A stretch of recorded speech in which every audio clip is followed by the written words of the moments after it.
제가 오늘 여기 이 교회에 와서도 제가 이제 오늘 말씀을 이렇게 봄 영성 집회로 섬기는데 기도를 좀 많이 했어요. 무슨 말씀을 전해야 할까? 그래서 이 본문도 보내달라고 연락이 오는데 하나님 앞에서 이제 기도하던 중에 이제 말씀을 좀 받았습니다. 그래서 오늘 첫 번째 이 말씀은 수건을 벗고라는 제목을 가지고 고린도후서 3장 이 말씀을 가지고 여러분하고 나누려고 합니다. 오늘 본문에 보면은 가장 많이 나오는 단어가 있어요. 여러분 13절 보면 수건이라는 단어가 나오죠. 14절도 두 번에 걸쳐서 수건, 15절도 수건, 16절도 수건, 18절도 수건 이라는 단어가 나와요. 그러니까 짧은 본문에 핵심 단어가 수건이라는 걸 알 수 있습니다. 오늘 본문에 왜 수건이라는 용어가 이렇게 중요한 그 단어로 떠오르는가? 오늘 본문의 배경이 출애굽기 34장이에요. 출애굽기 34장에 모세가 수건을 쓰는 이야기가 나와요. 그래서 그걸 가지고 이제 바울이 오늘 고린도 교인들한테 이제 수건에 관한 이야기를 하는 겁니다. 그럼 출애굽기 34장에 나오는 수건 이야기, 여러분이 이제 성경을 구약을 찾아보면 34장 끄트머리에 이제 딱 그게 나오는데 이런 내용이에요. 모세가 시내산에 하나님께 이제 율법을 받으러 올라갈 때에는 그다음에 이제 그 계명을 받았잖아요. 근데 수건을 쓰지 않고 맨 얼굴로 올라갔어요. 그래서 하나님의 임재를 체험합니다. 그래서 두 돌판을 받지요. 하나님의 영광의 임재를 체험해서 그런지 모세가 그 영혼이 하나님의 영광으로 가득 차게 됐어요. 그래서 놀라운 사실은 모세가 내려올 때 그 안에는 영적인 그 거룩한 기운이 얼굴 피부까지 뚫고 나와서 사람들이 볼 때 모세의 얼굴에서 영광의 광채가 나타나는 모습을 보았습니다. 모세의 얼굴에 빛이 났다 그랬어요. 이 모세의 얼굴에서 빛이 나는데 이걸 갖다가 이제 미켈란젤로는 조각으로 표현하는데 표현할 길이 없다 보니까 빛이 이렇게 쭉 들어오는 것을 이 돌로 조각해서 이렇게 얼굴에 탁 빛이 나는 장면을 하다 보니까 그게 마치 도깨비 뿔처럼 그려져 가지고 미켈란젤로가 그린 모세상에 보면 머리에 이렇게 뿔이 두 개 있는 것처럼 보여요. 도깨비처럼 조각을 했어요. 근데 이게 도깨비가 아니라 이제 하나님의 영광의 광채가 나오는 장면을 이제 형상화한 것입니다.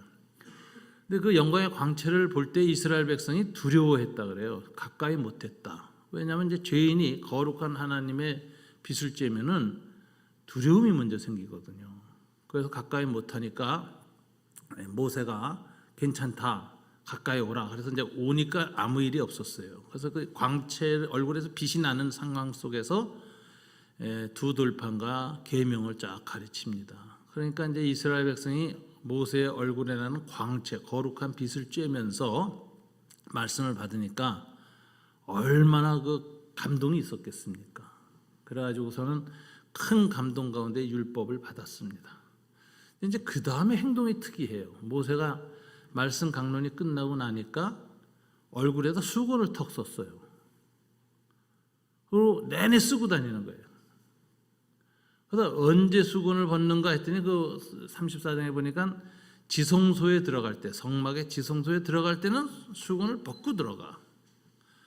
그래서 지성소 안에 들어가면 하나님의 시은소에 하나님의 영광의 임재가 있잖아요. 그럼 거기서 하나님의 영광을 임재를 얼굴을 수건을 벗은 얼굴로 보면서 또 광채를 회복하는 거예요. 그리고 나와서 그 영광 가운데 또 말씀을 가르쳐요. 말씀 사역 끝나고는 또 얼굴에 수건을 써요. 이걸 반복을 했어요. 그래서 모세가 얼굴에 수건을 쓰는 일이 나타납니다. 그러니까 말씀 사역할 때는 수건을 벗었고 말씀 사역이 끝난 다음에는 수건을 얼굴에 썼고 그 다음에 지성소로 들어갈 때는 수건을 벗고 하나의 영광으로 충만해서 나오는데 꼭 배터리 충전하는 것 같은 방식이에요. 그죠? 영광으로 꽉 채워져서 이제 나오는 이런 방식을 썼습니다. 근데 모세가 이제 나와서 얼굴에 수건을 말씀 사역 끝나고 나서 이제 수건을 쓴 이유가 뭘까? 그게 출애굽기 34장에서는 전혀 설명을 안 해요. 몰라요. 그 내용을 왜 수건을 썼는지 이유를 몰라요. 그런데 오늘 본문에서 2000년 후에 1500년 후에 바울이 이걸 설명을 합니다. 그게 이제 12절 13절이에요. 다시 한번 읽어볼까요? 오늘 우리가 이 같은 소망이 있으므로 담대히 말하노니 우리는 모세가 이스라엘 자손들에게 장차 없어질 것의 결국을 주목하지 못하게 하려고 수건을 그 얼굴에 쓴 것 같이 아니하노라. 사도 바울은 자신의 사역과 모세의 사역을 비교합니다. 비교하면서 모세의 사역과 우리가 다른 것이 있다. 뭐냐면 얼굴에 수건을 쓰지 않는 것이다 라고 해요. 그러면서 모세가 왜 얼굴에 수건을 썼는가를 여기서 사도 바울이 1500년 후에 성령 안에서 해석을 하는 거예요. 뭐라고 하느냐, 장차 없어질 것의 결국을 주목하지 못하게 하려고. 이게 무슨 아주 쉬운 얘기예요. 모세가 지성소에 들어가서 충전돼서 얼굴이 확 그렇게 영광으로 빛났는데 그것이 오래가는 것이 아니었다는 거죠. 곧 없어질 것이다. 사라지는 거예요, 영광이. 근데 이 사라지는 영광의 사라지는 모습을 이스라엘 백성이 보지 못하게 하려고 모세가 의도적으로 얼굴에 수건을 썼다. 이렇게 얘기하는 거예요. 수건 쓴 이유는 모세의 얼굴에 나타나는 영광이 사라지는 모습을 보지 못하게 하려고 이렇게 했어요. 근데 하나님이 그 출애굽기다 그렇고 보면 수건을 쓰라는 말을 안 했어요. 그러니까 모세가 수건 쓴 건 자의적으로 썼어요. 스스로 수건 쓰는 게 좋겠다. 왜 그럴까요? 아마 모세는 좀 염려도 있었고 좋은 의도였을 겁니다. 왜? 영광 가운데 말씀을 전했는데 얼굴에 수건이 얼굴에 영광이 사라지면 그 말씀에 대한 영광스러운 권위가 떨어질지도 모른다라고 생각했는지 모르겠어요. 그래서 그 없어지는 그 하나님의 거룩한 빛을 가리우는 수건을 썼습니다. 여기서 이제 이 하나님의 영광이라는 단어를 한번 좀 더 정리해 볼 필요가 있습니다. 영광이라는 단어는 무슨 뜻일까요? 오늘 본문에도 이 영광이라는 단어가 이제 후반부에 굉장히 많이 나와요. 그래서 18절에 보니까 수건을 벗은 얼굴로 영광을 보매, 영광에서 영광에 이르니, 뭐 이런 표현이 나오거든요. 그러니까 영광이라는 게 굉장히 중요한 이 수건 쓴 것과 관련된 얘기인데 영광이라는 게 뭘까? 영광이 글로리라는 이 영어 단어는 그 히브리어 원문을 보면은 그 어원이 빛이라는 뜻이에요. 빛, 하나님의 빛. 그럼 하나님의 빛은 이 세상의 빛하고 어떻게 다를까? 이 세상의 빛은 창조하신 빛입니다. 하나님이 태초에 빛이 있으라 했더니 빛의 입자가 이제 나온 거죠. 창조됐죠. 근데 하나님의 빛은 빛을 창조한 분의 빛이에요. 이게 격이 달라요. 빛이 달라요. 그래서 세상의 빛은 하나님의 빛을 감당을 못합니다. 그래서 이제 나타난 특징이 보니까는 예수님이 변화산에서 그 얼굴이 영광의 형체로 변화됐잖아요. 그러니까 그 안에 있던 신성이 겉에 있는 육체의 그 인간성을 뚫고 발현된 거예요. 그러니까 예수님의 얼굴이 변했습니다. 빛이 새하얗게 변했다 그래요. 근데 예수님의 머리 색깔이 까만색인지 눈동자가 무슨 색인지 우리 잘 몰라요. 피부색도 잘 몰라요. 아마 중동 지방 사람들하고 비슷한 외모였을 것이다. 이렇게 보는 거죠. 셈족, 전형적인 셈족의 얼굴이었을 것이다. 이렇게 보는데 그런 얼굴이고, 그러니까 우리가 생각하는데 예수님 초상화 보면 앵글로색슨족으로 그려져 있잖아요. 금발의 하얀 피부, 푸른 눈. 이거는 이제 앵글로색슨족이 생각한 예수님의 이미지고, 원래는 그냥 유대인 셈족 전통의 그 모습이니까 우리가 중동 지방에서 흔히 볼 수 있는 그 모습이었을 거라고 생각합니다. 그리고 옷도 뭐 하얀 옷을 입지 않으셨겠죠. 뭐 다른 옷도 입고 하셨겠죠. 그런데 그 순간에 변화산에서 변화되실 때만은 예수님 안에 있던 신성이 드러나는 순간에 그 영광이 나타나오니까 피부라든가 옷을 다 뚫고 그 거룩한 빛이 비치는데 제자들 셋이 보니까 하얗게 변했다. 머리서부터 발끝까지, 옷까지 다 전체가. 그리고 이 세상에 어떤 하얀 빛도 그렇게 하얄 수 없었다. 이런 표현을 써요. 여기에 대해서 이제 많은 사람들이 이제 얘기하는데 이것은 예수님의 눈빛이나 피부 색깔이 변한 게 아니라 그대로인데, 왜냐하면 나중에 조금 있다 그 영광이 사라져 다시 그냥 원래 모습으로 돌아오셨거든요. 주님 안에 있는 하나님의 거룩한 창조주의 빛이 나타나는 순간에, 발현되는 순간에 피조의 물의 빛은 다 감당 못하고 반사됐다는 거예요. 튀어나갔다는 거예요. 우리가 그 하얀 색깔로 보이는 건 언제 하얀 색깔로 보이죠? 빨주노초 파남보가 가시광선이 다 반사돼서 튀어나오면 하얀색으로 보이고, 다 흡수당하면 까만색으로 보입니다. 그죠? 그런데 이 세상에 어떤 하얀 빛보다 더 하얀 빛이라 그러면 뭐가 가능하냐면, 빨주노초 파남보 위에 있는 빛의 입자들, 즉 빨간색 바깥에 있는 걸 이제 적외선이잖아요. 수많은 빛의 입자들도 다 튀어나왔고, 이 보라색 자외선 바깥에 있던 빛의 입자들도 다 튀어나오는 상황일 때 그 하얀 빛은 사도들이 여태까지 본 어떤 하얀 빛보다 더 설명할 수 없는 하얀 빛을 본 거예요. 그래서 이제 보통 하나님의 영광 할 때 창조주의 빛이 나오는 것이다. 그럼 이 세상에 피조된 빛하고는 격이 다른 빛이 나오는데, 그런 현상으로 해석할 수 있습니다. 그런데 그 빛의 본질이 있어요. 그 빛의 본질이 뭐냐? 거룩이에요. 이 거룩한 빛이에요. 그러니까 죄가 없는 빛, 죄와 죽음이나 분노나 원한이 없는 완전한 사랑, 완전한 거룩한 빛. 이것이 이제 그 빛의 속성인데, 그걸 알 수 있는 것이 이제 이사야서 6장입니다. 이사야가 하나님 성전에 들어갔는데 보좌에 앉으신 하나님의 영광이 나타나요. 그 하나님의 빛이 얼마나 거룩한지, 죄 없는 천사들이 그 성전에서 날고 있었는데 그 빛을 감당 못해. 죄가 없는 천사도. 천사가 보니까 날개가 3개예요. 3쌍인데 위에 한 쌍 가지고는 그 얼굴을 가렸다 그래요. 얼굴을. 그 빛을 감당 못해서, 하나님의 거룩한 빛을 감당 못해서 가렸고, 또 나머지 바닥에 있는 아래쪽 한 쌍 가지고 발을 가렸다 그래요. 발을 가려요. 그리고 가운데만 날아요. 그러면서 그 하나님의 빛을 쬐을 때 생긴 그 천사의 리스판스, 반응이 뭐냐면 거룩하다, 거룩하다, 거룩하다고 창화했다 그래요. 그래서 하나님의 영광의 성격은 뭐냐? 거룩을 만들어요. 거룩을. 이 하나님의 거룩의 빛을 쬐는 순간에 이사야 같은 사람은 자기의 죄를 깊이 봅니다. 평소에는 보지 못할 빛을, 거룩의 광채를 쬐니까 우리가 마치 뭐 수옥에 숨어있는 암을 갖다가 사진을 찍으면, CT 찍으면 발견하듯이, 하나님의 거룩한 광채를 이사야가 쬐는 순간에 자기가 선지자고 나름대로 거룩한 하나님의 종으로 살았음에도 불구하고 자기의 아주 죄를 보게 됩니다. 그리고 특별히 하나님의 말씀을 대행했고 하는 자기 입이 쇳덩어리라는 걸 아는 거예요.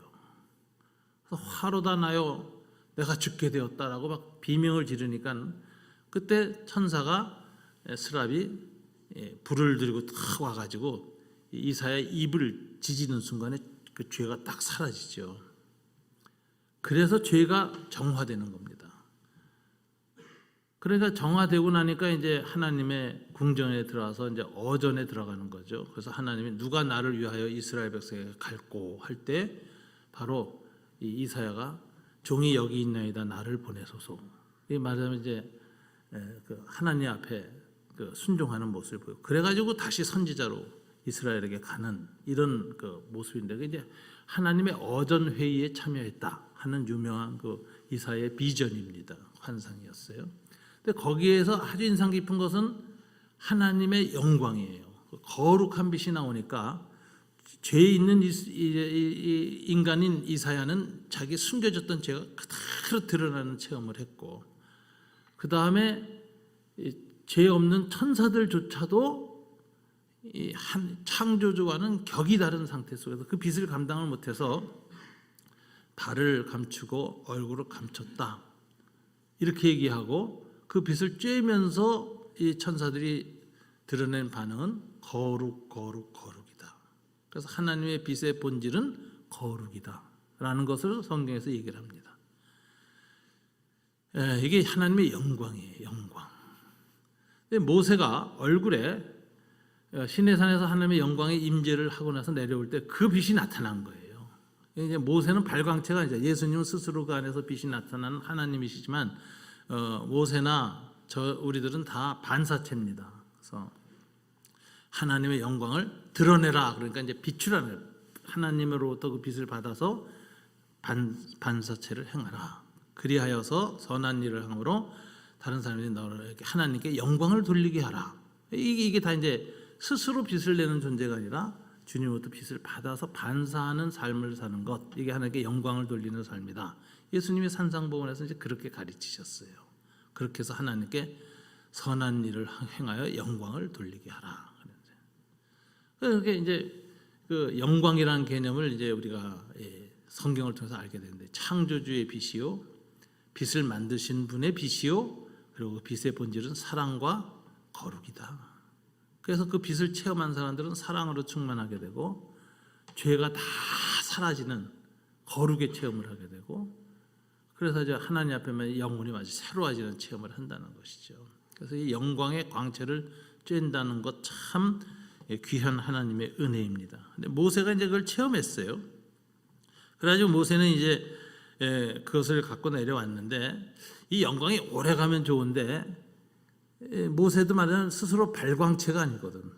반사체다. 그러니까 이게 하나님의 영광의 광채를 쬐고 있는 동안에 그 빛이 임했다가 그게 다시 반사되는 것이지만, 시간 지나면 그 임재의 시간이 사라지고 오래되면 빛이 사라지는 거예요.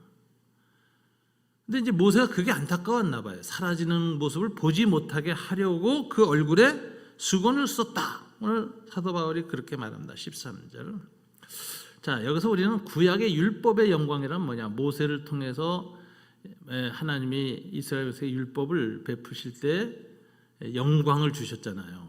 그럼 이게 율법의 영광인데, 율법의 영광은 뭐냐? 일시적인 것이다라는 거예요. 율법의 영광. 그러면 복음의 영광은 뭐냐? 복음을 전할 때 영광은, 율법은 복음이 오기 전에 캄캄한 시대를 갖다가 하나님의 빛을 쬐서 살아가게 하시는 건데, 달빛이나 별빛 같은 거예요. 율법은 구약 시대에. 그래서 그 하나님의 빛의 완성인 예수님이 오시면 태양이 떠오르는 거예요. 계시의 태양이 떠오르는 거예요.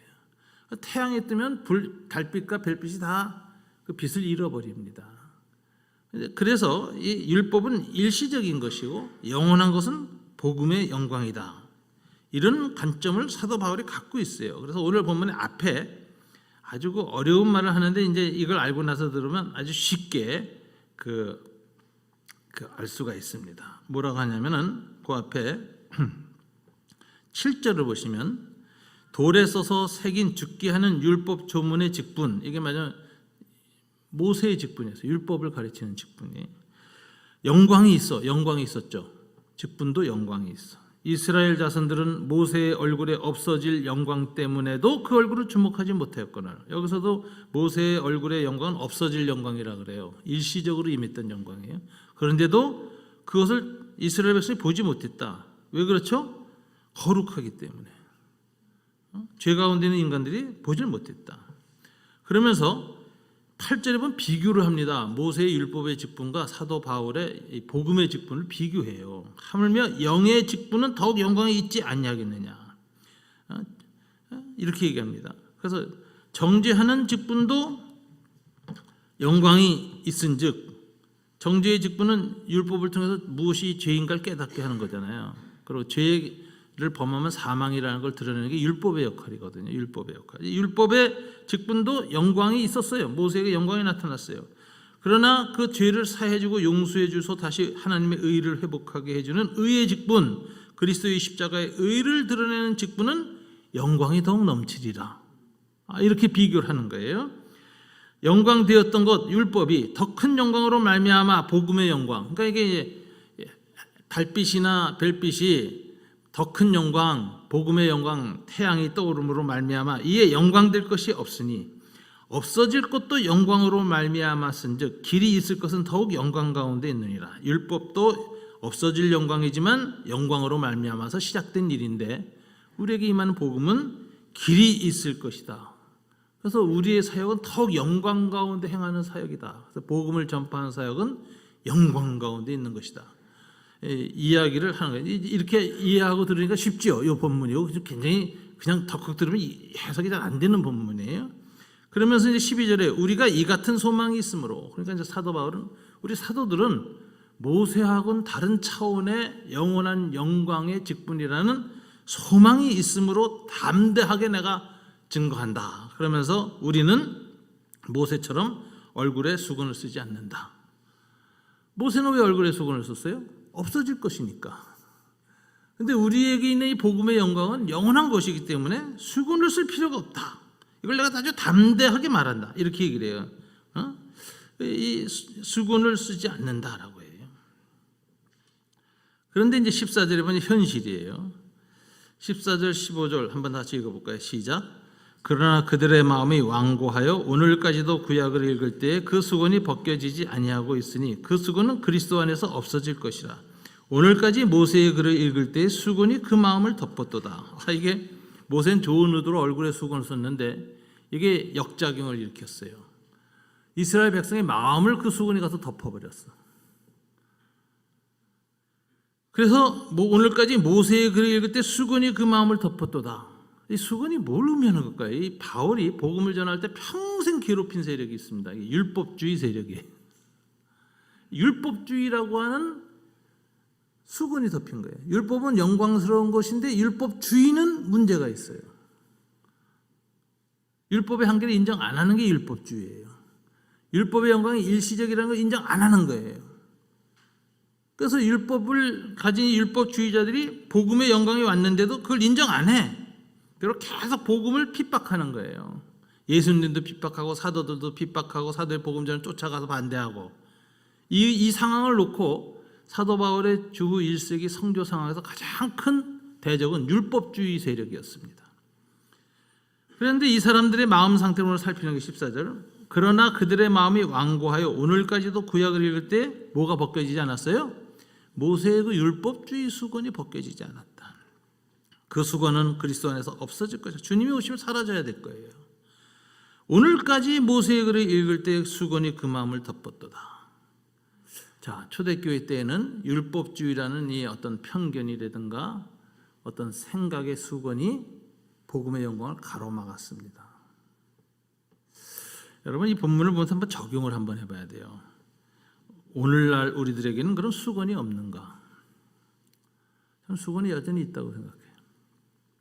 저는 이제 칼빈주의 장로교 계통의 목사인데 칼빈보다 칼빈주의자들이란 제자들이 더 극단적이에요. 이즘이에요. 그 이즘으로 신학을 했어요. 그건 일종의 교회 안에 종교적 지배 이데올로기거든요.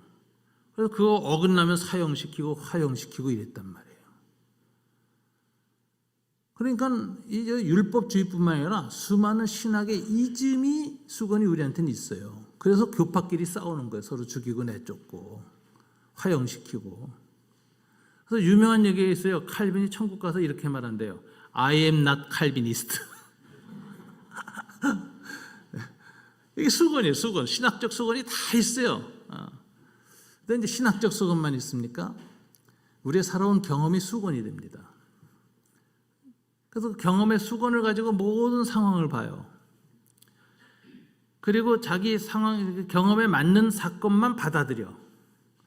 그래서 그 자기의 경험이 더 강한 수건으로 두꺼워져요. 확신이 생겨요. 확증 편향이 일어나요. 경험의 수건. 수건은 뭐 여러 가지가 있죠. 교회 생활, 목사님에 의해서 수건을 쓸 수도 있습니다. 많은 교회들이 요즘 이제 종교 지도자들 때문에 교우들이 수건을 뒤집어 쓰게 돼가지고 아주 고생하는 모습 많이 봅니다. 목회자 한 사람으로서 저도 죄송하다고 여러분에게 말씀을 드립니다. 늘 송구스럽고 민망하고 미안합니다. 교우들을 볼 때. 제가 이제 제세례파 교회가 그 IVF 출신들이 춘천에서 자그마한 공동체를 만들어서 메노나이트라 그래요. 메노나이트 교회가 딱 한국에 하나 있거든요. 그 교회가 이제 생겼는데 그 교회에서 저를 강사로 초청했어요. 근데 장로교회는 메노나이트 교회도 하고 종교 전쟁을 해가지고 많이 학살했습니다. 장로교인들이. 그러니까 이 역사를 따져보면은 이 장로교 목사는 뭐 5.18의 전두환 같이 여기는 거예요. 그 계단에서는. 저를 이제 강사로 초청했으니까 제가 제일 먼저 한 일이 사과하는 거였어요. 제가 400년 전에 그 일을 장로회 목사의 한 사람으로서 부족하지만 사죄합니다. 그 잘못한 겁니다. 이런 얘기를 하죠. 사람들은 그 경험에 의한 수건이 생깁니다. 근데 수건이 점점 더 두꺼워지면 그게 이제 편견으로 굳어져요. 그래서 이제 자기의 경험의 한계에 갇히지 않는 게 참 중요합니다. 그다음에 이제 경험은 뿐만 아니라 또 사상의 수건도 있어요. 어떤 생각, 철학이나 가치가 좋아요. 근데 이것이 아주 자기 완결주의가 돼가지고 절대성을 갖기 시작하면 그게 일종의 사상의 우상이라는 거 아세요? 그래서 철학은 원래 비판하게 돼 있는 거예요. 뭐든지 진리가 아닌가를 검증하고 비판하는 도구가 철학인데 이 철학이 비판을 허락하지 않아요. 절대 순종만 요구해요. 그럼 그때부터 철학은 이데올로기라 그래요. 그걸 이데올로기라 그래요. 좌파든 우파든 이데올로기가 되는 거예요. 이데올로기는 비판하는 것이 아니라 이데올로기는 순종만 요구해요. 거기에 대해서 비판하면 잡아가다 죽여요. 그렇기 때문에 사상이라는 건 크리틱이 본질인데 크리틱을 하지 안 하고 사상이 커미트먼트를 요구한다. 그런 건 우상이에요. 그래서 이데올로기는 다 우상의 성격을 갖고 있다는 거예요. 아무리 좋은 이데올로기도 그 이데올로기 자체가 우상성이 있다는 거예요. 그게 절대성이기 때문에. 그래서 민족주의가 굉장히 좋은 것인 것 같지만 그것이 이데올로기로 변하면 민족애가 민족주의로 변하면 그거 위험합니다. 그래서 독일 교회가 독일 민족주의에 갇혀서 나치를 지지했잖아요. 그러니까 유대인은 그렇게 600만씩 죽이고 전쟁을 일으켰잖아요. 아리안 민족주의의 영광을 위해서. 그러니까 우리 기독교는 항상 이즘을 경계해요. 어떤 철학 사상이 자기 자신 안에 확실한 절대적인 권위를 갖고 이즘으로 해서 다른 생각을 하지 못하게 만들 때 우리는 그것을 사상의 우상이라고 해요. 하우츠 바르타라고 하는 유명한 화란 자유대학교 교수가 그 현대인의 우상들 할 때 이데올로기의 우상이라는 그 책을 썼습니다. 우상이에요, 우상. 그래서 우리는 교회 생활하면서 항상 조심하는 건 이데올로기를 아주 조심해야 돼요. 이게 우든 좌든, 우드자도 아니고 민족주의든 뭐든 간에 어떤 사상이 절대성을 갖는 건 굉장히 위험합니다. 그러면 어떻게 하면 그 이데올로기에서 벗어나느냐? 하나님만이 절대성이다라고 인정하는 거예요. 하나님 앞에서 인간의 사상, 인간의 해석, 인간의 어떤 경험 다 상대화돼야 됩니다. 자기 비판할 수 있어야 돼요. 하나님 앞에서만은 내 경험의 수건도 내려놔야 되고 내 사상의 수건도 내려놔야 되고 내가 옳다고 생각하는 어떤 확신, 소신도 내려놔야 돼요. 이 내려놓는 과정을 성경은 자기 부정이라고 해요. 셀프 데니얼, 자기를 십자가에 못 박다. 예수님 안에서 하나님 말씀 안에서 나 자신을 상대화시키고 나를 내려놓고 그러면 남의 말도 들려요. 나하고 반대되는 사람의 이야기에서도 옳은 것이 있으면 머리를 끄덕일 수 있는 그런 여유가 생겨요. 특별히 이런 훈련은 성경 안에서 훈련이 되는 거예요. 하나님 말씀 앞에서만은 모든 내가 갖고 있는 경험이나 생각이 다 상대적인 것이다라는 걸 인정하면서 그것을 다시 검토해 보면서 잘못된 것은 회개하고 돌이키고 내려놓고 이럴 때 우리가 우상에서 벗어나는 거예요. 그래서 이 수건을 벗는다라는 표현은 오늘 본문에서 핵심이 수건 벗는 얘기인데 수건 벗는다는 것은 우리 인간은 모두 이 수건을 쓴 존재라는 걸 아셔야 됩니다. 원죄 자체가 수건이에요. 그 인간이 타락한 이후에는 완전한 자유의지 100%가 있는가? 없다는 게 전부 신학자들의 얘기죠. 에덴 동산에 있을 때에는 100% 자유의지가 있었어. 하나님과 택하든지 선악과를 택하든지 먹든지 말든지 100% 하나님 자유의지를 준 존재로 만들었어요. 하나님이 인간을 하나님 형상을 담은 로봇으로 만들길 원하지 않았어요. 하나님의 성품, 오토노미, 자율성을 인간한테도 줬어요. 그래서 100% 자유의지가 있었는데 따먹고 타락했잖아요. 그럼 어떻게 됩니까? 의에 대해서 50%, 죄에 대해서 50%가 아니라 자유의지가 의에 대해서는 10, 20%, 8, 90% 악에 대해서도 민감한 타락한 자유의지. 그러니까 이건 완전한 자유의지가 아니에요. 악에 이미 기울어졌어요. 본성이. 그래서 타락한 죄는 다 죄의 수건을 씁니다. 이거 우리 원죄라 그러고 거기다 또 이제 우리가 스스로 죄를 짓잖아요. 자범죄를 지우고 내가 주체가 돼서 죄를 또 행하고 결정하고 죄를 짓잖아요. 그럼 수건 또 써요. 인간 다 수건 쓴 존재예요. 그래서 본성적으로도 죄의 수건을 쓰는 데다가 경험도 일정한 한계 안에서 경험하는데 자기 경험이 절대적인 기준이다라고 보면 또 경험의 수건을 쓰는 거예요. 거기다 그 경험을 가지고 딱 어떤 사상이 나오거나 가치관이 형성돼가지고 가치관이 딱 굳어지면은 이게 이데올로기가 되는 거예요. 그 수건 쓰는 거예요. 이 수건을 쓰고 자기만 쓰고 있으면 좋은데 남을 지배하려고 그래. 남한테 이 수건 따르라 그래요. 이게 다 수건 쓴 인간들이에요. 수건 쓴 인간이 많고 수건을 세게 쓴 사람들이 보면 싸움이 나 항상 공동체가. 자기 주장을 안 굽혀요. 이게 참 문제예요. 이 개신교가 왜 이렇게 싸움을 많이 할까? 왜 교단이 그렇게 많을까? 그리고 예수님 따른다고 해서 왜 그렇게 판나 분파를 할까? 다 수건 써서 그래요. 하나님 앞에서 다 자기가 절대적으로 옳다는 거예요. 그럼 상대방이 틀린 거고 상대방은 다르다는 생각은 아니에요. 다르다고 생각하면 우리가 서로 다른 거지 틀린 거 아니야. 그러면 공존이 가능한데 틀렸어 이렇게 보는 거예요. 그리고 자기가 절대적으로 보면 틀린 저 사람은 절대적으로 틀린 거예요. 그럼 악마예요. 적을 악마화해. 귀신 들렸다 그래요.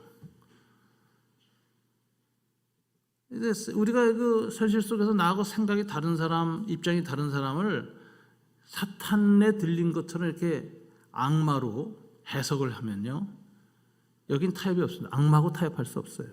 악마는 뭐예요? 무조건 소멸시켜야 돼요.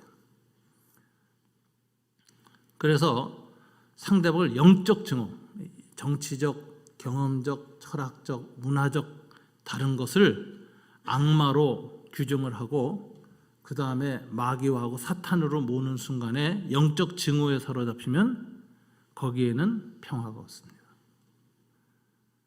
지옥이 시작되는 거예요. 이게 수군이라는 것이 참 우리 인생은 늘 조심해야 되는 거예요. 저도 목회하면서 교인에 대해서 제가 수건 쓸까 봐 굉장히 조심해요. 굉장히 조심해요. 어떤 사람을 편견을 갖고 볼까 봐. 한 분은 이제 그 한한상 장로님이 평신도 목회를 오래 했거든요. 그 교회가 있었어요. 한길교회라고. 그래서 거기는 이제 평신도들이 설교를 하고 그 교회 안에 신학위원회가 있어요. 설교와 신학위원회가 있어가지고 거기서 이제 설교자를 초청해요. 그래가지고 그 평신도로다 교회 생활을 한 지 한 30년 됐을 거예요. 저도 그 교회 가서 한번 설교를 해봤는데. 거기 굉장히 이제 강남 좌파들만 모이는 진보적인 그 공동체예요. 뭐 판사들도 있고 무슨 교육위원회 위원장 출신도 있고 뭐 하여튼 그 강남에 아주 그 엘리트들이 모였는데 대부분 강남 좌파들이에요. 그 한한상 장로님 영향을 받아서 그런 사람들인데 이제 거기서 설교자로 오라 그래서 참 가서 또 이제 설교를 하고 그랬어요. 그런데 이제 거기도 큰 문제가 뭐냐면은 그 집단적으로 편향이 좀 돼 있고 수건을 딱 쓰고 있어요. 네, 그 교회에서 이제 오신 분이 이제 한 분이 계셨는데 저희 3번에 있을 때 거기 이제 목사님 한 분이 저한테 전화를 했어요. 아무개 분들이 우리 교회에서 목사님 교회로 가게 됐다. 그러면서 그분에 대해서 좀 얘기를 해주겠다 그래요. 그 안에 갈등이 있어서 오신 거거든요. 근데 제가 그 순간에 참 지금 생각해도 하나님 앞에서 이쁜 짓을 했다는 생각이 들어요. 제가 목사님께 전화를 딱 해서 바로 그랬어요. 목사님, 제가 그분에 대한 얘기를 듣기를 원치 않습니다. 그러면 제가 그분을 이미 선입견을 가지고 대하기가 될 것입니다. 아무리 제가 그걸 누르려고 해도 드러나게 마련입니다. 그분이 교회를 새로 옮길 때에는 새 출발하고 싶어서 오신 겁니다.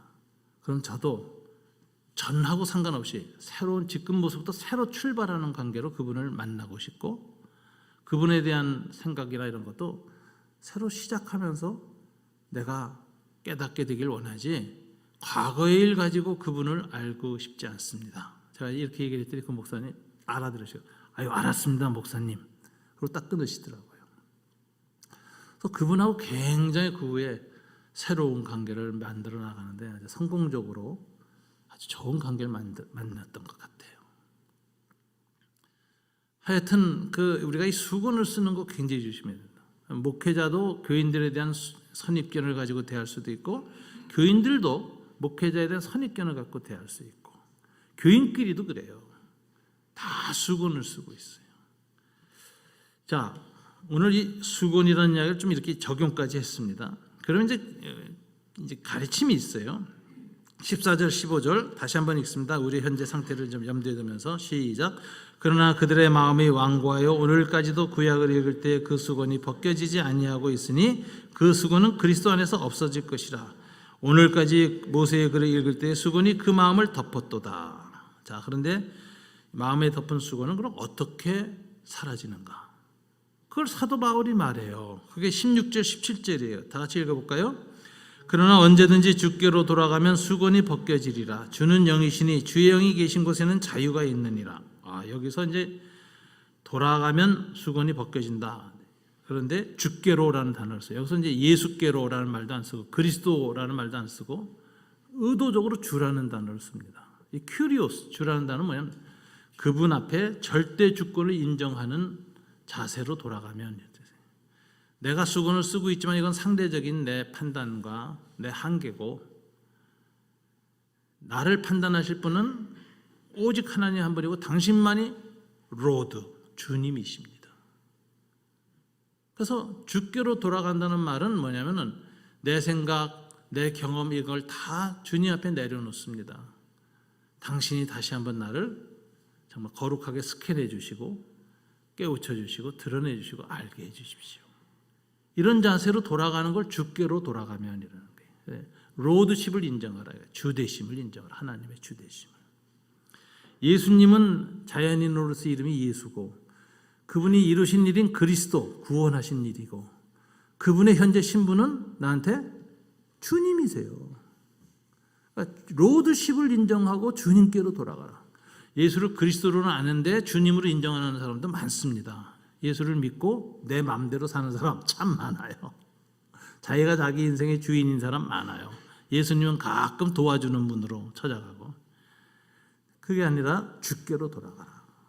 전적으로 자기를 다 낮추고 로드십 앞으로 돌아가면 수건이 벗겨진다. 왜?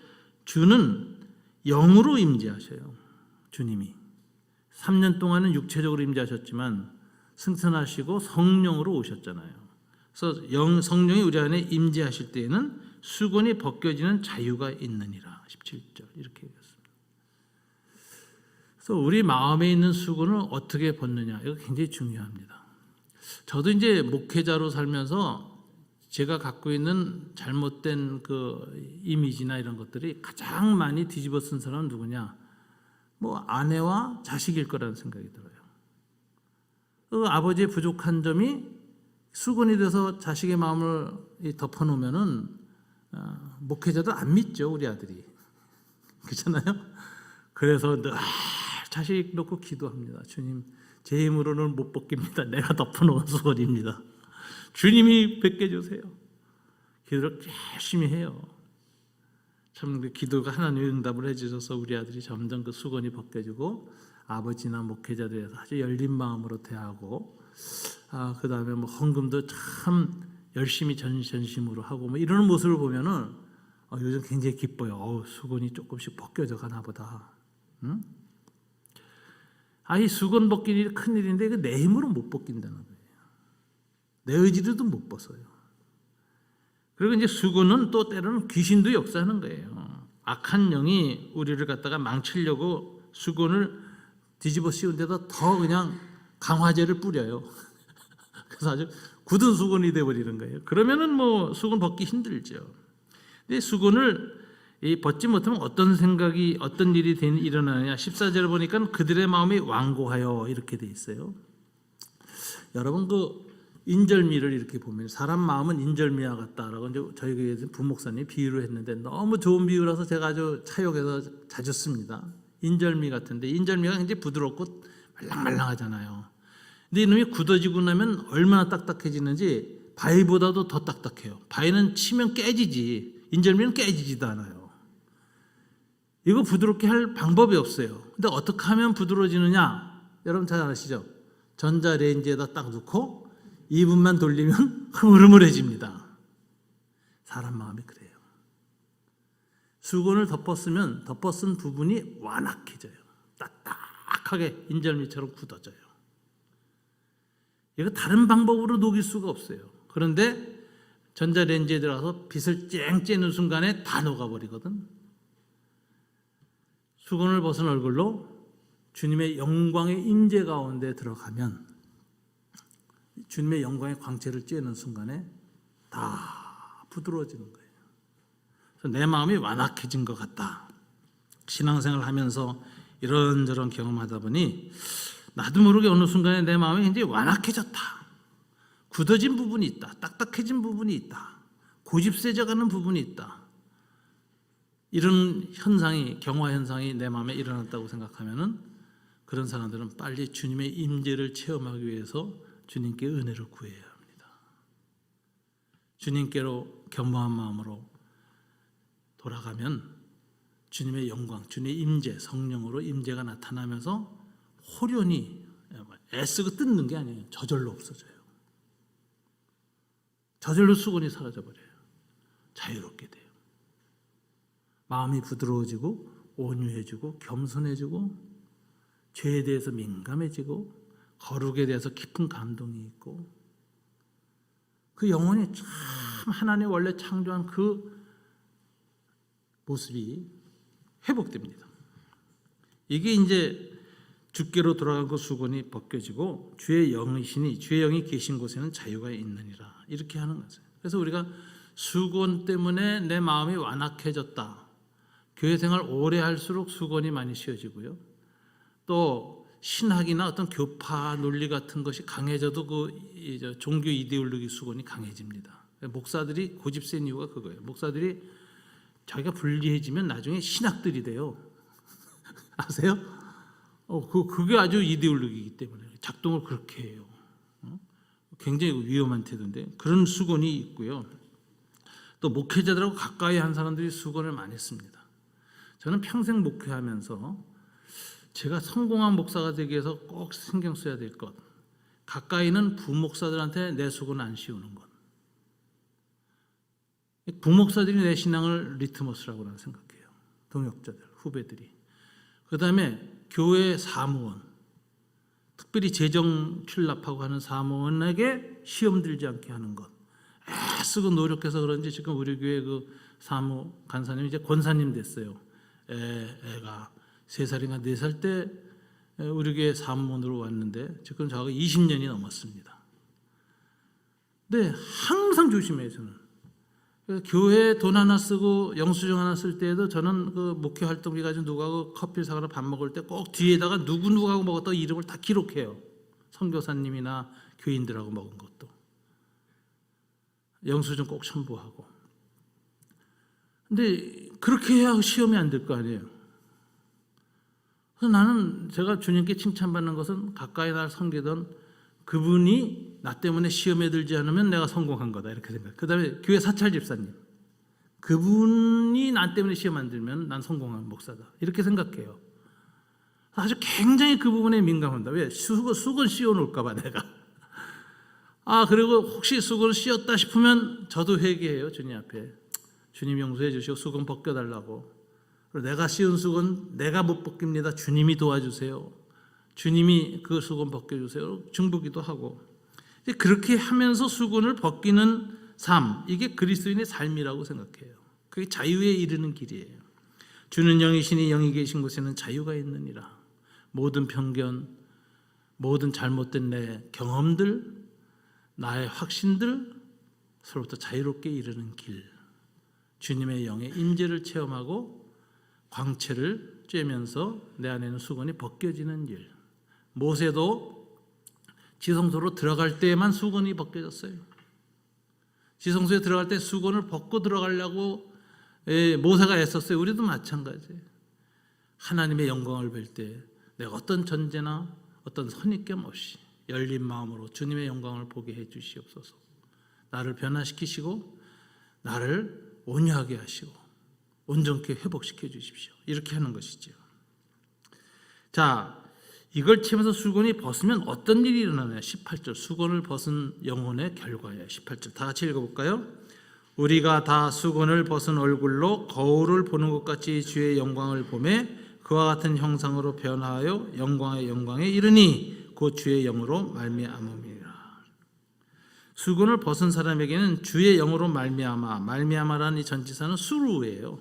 성령을 통하여서 세 가지가 일어난다 그랬는데 동사가 세 가지입니다. 첫째, 본다. 주의 영광을 보매. 두 번째, 그와 같은 형상으로 변화한다. 세 번째, 이른다. 영광에 이른다. 자, 수건을 벗으면 세 가지 현상이 일어납니다. 첫째, 보는데 뭘 봐요? 주의 영광을 보아요. 그런데 주님의 영광을 본다는데 묘한 말을 썼습니다. 거울을 보는 것 같이 이렇게 얘기했어요. 이게 의미가 여러 가지가 있는데요. 요즘 거울 생각하면 안 돼요. 요즘 거울은 너무 잘 보여요. 똑같이. 근데 고대 사회에는 청동 구리를 이렇게 갈아서 만든 거울이었기 때문에 뚜렷하게 안 보여요. 이걸 얘기하는 거예요. 뚜렷하게 안 보이는 것. 하나님의 영광을 직접 보면 다 죽습니다. 인간은 죄 때문에. 피조물은 주님의 영광을 보면은 영광을 감당을 못하게 돼 있어요. 죄가 없어도. 그래서 천사도 얼굴을 가리는 거예요. 토마스 머튼이라고 하는 천주교의 유명한 영성가가 있어요. 이분이 칠중산이라는 책을 썼는데 7겹의 마운틴, 산이라고 했는데 그 이제 영성적 과정을 얘기하는 거예요. 근데 그 책은 어거스틴의 고백록 이후로 최고의 고백록이 2000년 만에 나왔다라고 평가받는 유명한 영성가들의 그 고전 같은 책인데 이분이 동양 영성도 많이 연구를 했어요. 또 체험했고, 그래서 일본에 가서 선승들 밑에서 선도, 좌선도 경험하고 그랬어요. 그래서 이제 인간의 자아와 우주가 합일되는, 불교에서 말하는 열반에 이르는, 그래서 나와 우주, 자연과 범하 일여가 되는 이런 불교 명상도 많이 한 분이에요. 근데 이분이 이제 그 책에 보면 나중에 가장 압권이 그거예요. 기독교 영성하고 동양 영성의 차이가 뭐냐? 동양은 자연과 내가 하나가 되는 거예요. 우주와 내가 하나가 되는 거예요. 그런데 여러분, 우주도 피조물입니다. 나도 피조물이에요. 피조물끼리기 때문에 연합이 가능해요. 잠시 어떤 황홀 상태가 가능해요. 그래서 이게 열반에 이르는 과정이 있어요. 범하 일여가 되고 나와 우주가 내가 되고 내가 부처가 되고 부처가 내가 되는 열반에 이르는 그 우주적 통합이 경험할 수 있어요. 왜? 둘 다 피조물이니까. 하나님의 피조물로서 비슷한 부분이 있는 거예요. 본성이. 그래서 가능해요.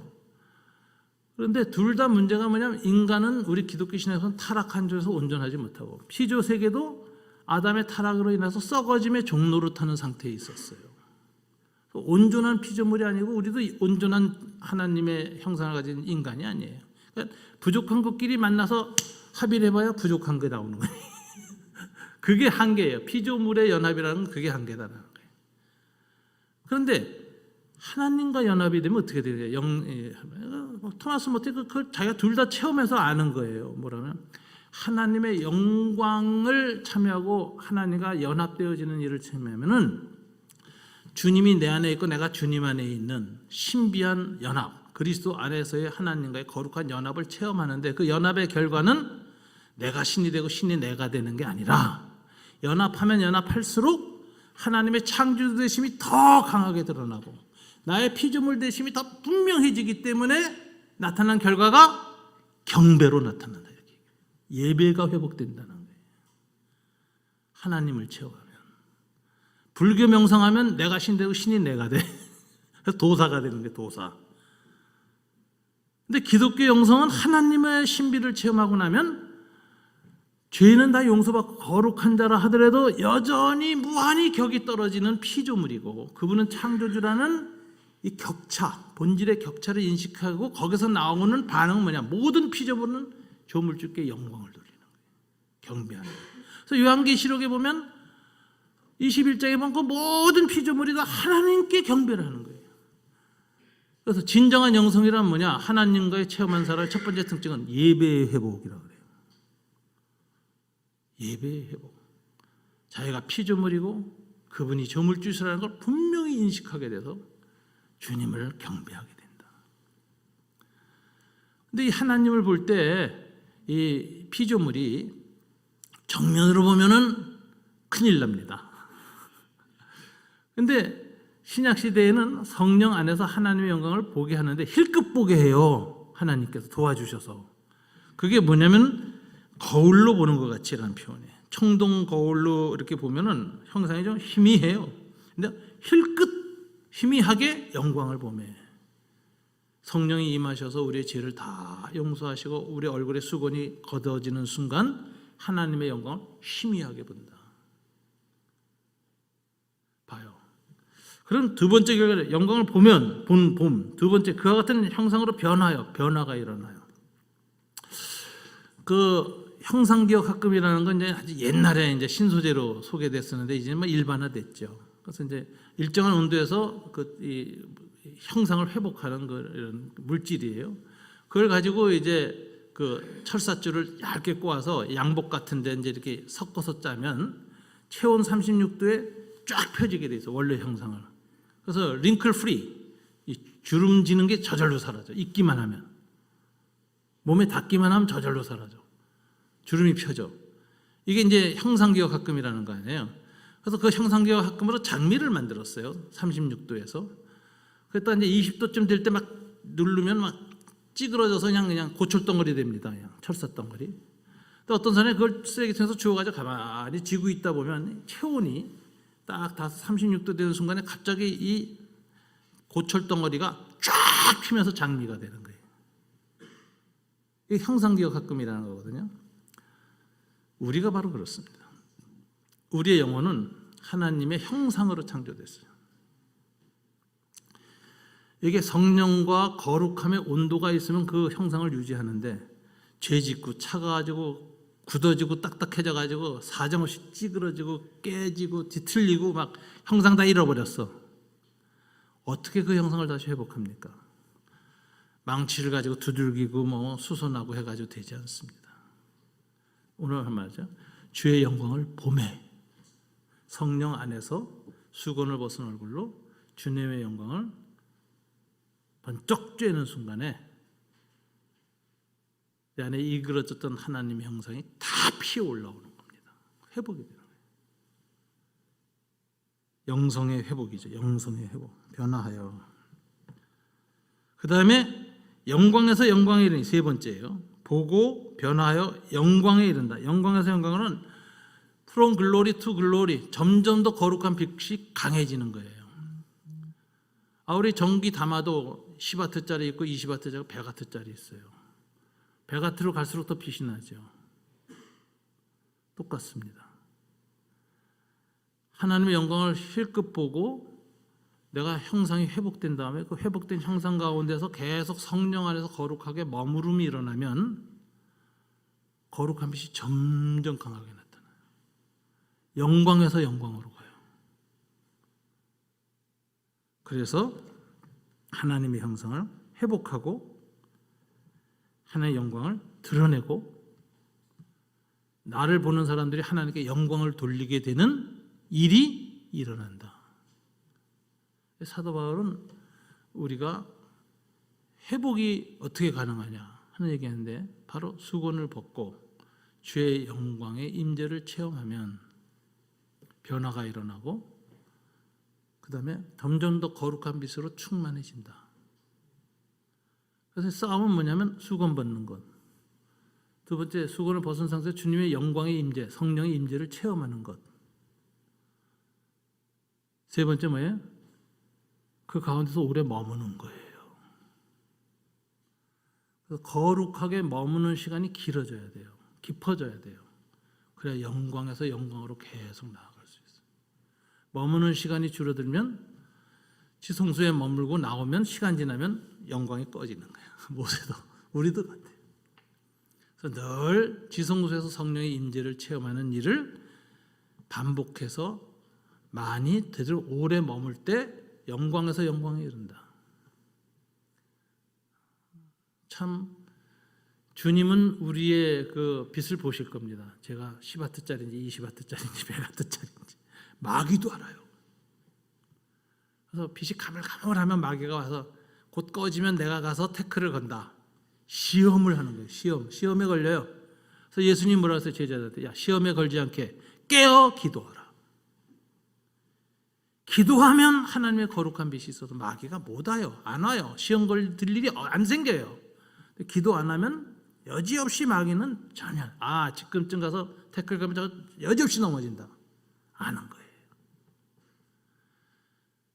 오늘 저는 이 수건을 벗은 이 사도 바울의 모세의 이야기를 해가지고 초대교회에 어떻게 하나님의 형상과 영광을 회복할 것인가에 대한 교훈을 생각했습니다. 여기에서 우리 몇 가지 기도 제목을 받으셔야 돼요. 첫째, 주님 제 마음속에 제가 원치 않게 생긴 수건이 있다면 그 수건 내 힘으로 못 벗는다는 걸 알고 있습니다. 벗겨주십시오. 그 하나님께 간절한 마음으로 기도해야 되고요. 그다음에 성령의 임재로 충만하게 하셔서 제가 주의 영광을 보게 하여 주십시오. 그리고 내 영혼이 하나님의 형상으로 회복되게 도와주십시오. 회복될 뿐만 아니라 더 깊은 영광 가운데로 들어가도록 주님 안에 머무르는 삶을 살게 도와주십시오. 이게 우리의 기도입니다. 그렇게 하면 우리는 회복될 수가 있습니다. 우리 다 같이 오늘 본문의 말씀을 붙들고 함께 기도하겠습니다. 한 3분간 말씀 묵상하면서 우리 간절히 기도하죠. 수건을 벗게 하여 주시옵소서. 다 같이 기도하겠습니다. 아버지 하나님 참으로 감사합니다.